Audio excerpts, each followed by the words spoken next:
I want to talk, Damo, because you're all over this one. The Life of Brian is a podcast by our great man, great mate, Brian Taylor. It's very listenable. Very listenable. And the most recent episode, or maybe not me, the second most recent episode involved our good friend, James Brayshaw. Have you listened to that? I did. I downloaded it. He needed to lift Where did they go? Just diving. Where did they go? Oh, they went everywhere. Right. And Jim was very honest. And I listened to it hoping to use it with some adverse material for this particular segment. But unfortunately, Bill, I couldn't get anything. Well, good. What was it entertaining? What I did like, though, there was a draft. Oh, yeah. BT made him do a draft. Now, Jim. Let me explain this for a start, Bernard. So what BT did is he said, right, there's all these people that have been on the Saturday Rub forever, going right all the way back to the great Sam Newman. So it was like the schoolyard footy team. You can pick one, and then I can pick one. But once someone's picked, they're gone. And the fat kids last? Well, let's see how it went. Poor old duck. Right, so number one pick you had, Jim. You went with? I went with Sam Newman because the whole thing was built around the great man. He couldn't argue. His legacy built this whole thing. So he was brilliant. So BT went with Gaza. Yeah, which was a good early pick. I wanted him, but he was off the table. Number 3 pick you went with the Chief, because if you remember rightly, Bernard, the Chief and Sam verbally dueling was close to the best radio I've ever heard. And you sometimes spending up to 45 minutes just to get a rise out of Chief. The build-up was worth it because he then did rise. And if you got Sam in your box, you need Chief. There's still good some, second pick. Right, good players left in the draft, by the way. Very good here. So Brian went with Spud. Good pick at 4. Good pick at 4. Good pick at 4. Yep. Number 5. Who's at 5? So who's left? There's some good names. No, not really. Dark. Brownless. Yeah, well, they're good. Brereton. Ducks. Vince. Vine. Vine. So, number 5 pick. I went with Damo because you need a Damo. You need a news hound. You need a news break. Actually, that's smart picking. Yeah, so I thought there's the 4. Yeah. That's all we need. Yes. So I thought that rounds my 4 out, and we are ready to roll. And that's a good team. Yeah. There was other people around. So what did a bit of fun, humour. So then BT had the next pick. BT went with Dermy. Himself. I think he said I had to throw him in there because he'd get cranky if he wasn't in it. So, Bernard, that was his reasoning. At that point, I'm thinking, because there's 4 of us here. So boring. I'm thinking that's my 4. Done. And I don't need any more than that. But that's boring. I've got Sam, I've got the Chief. You got me. I've got Damo, of course, I've got myself. Yes. Covered all We are absolutely there.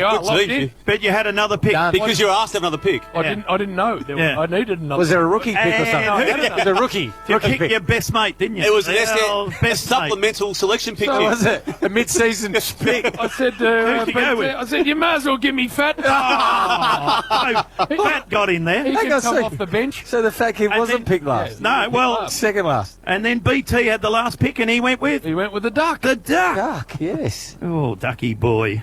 No, if you ever listen to that, you'll be very entertained. I know. I asked Hose anything. Hose loved it. Get anything out of it? She goes, I hate to say it. It was really good. Bill, I hate to say it. It was really good.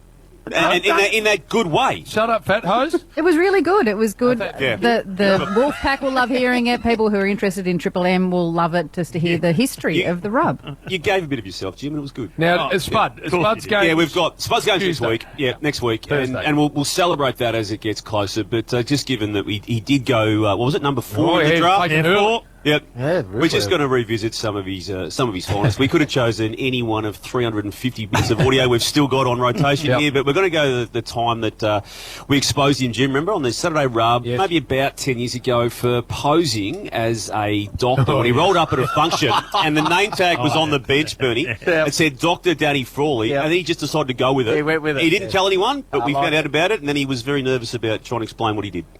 There was also a third person who was introduced to the crowd as Dr. Daniel Frawley. Now look me in the eye. Is that true? Spud. Sort of. Spud. Sort of. Can you do this, can't be introduced as a doctor. Now, the girl from Sydney has got no idea of AFL footy. The invites come down from Sydney, JB. Spud. What was I to do? Get that trumpet up. Grab that bloody trumpet and get it over. I'll give you an idea what you should do. I ain't a doctor. Did you speak to the gathering as one of 3 keynote speakers? I was the keynote having been introduced as Dr. Daniel Frawley. Mine was the plenary speech of the night. I was all about... Mate, it was And not just for the 10-minute speech you gave, Yes. which I heard was a bit glass-eyed, by the way, but No, it wasn't.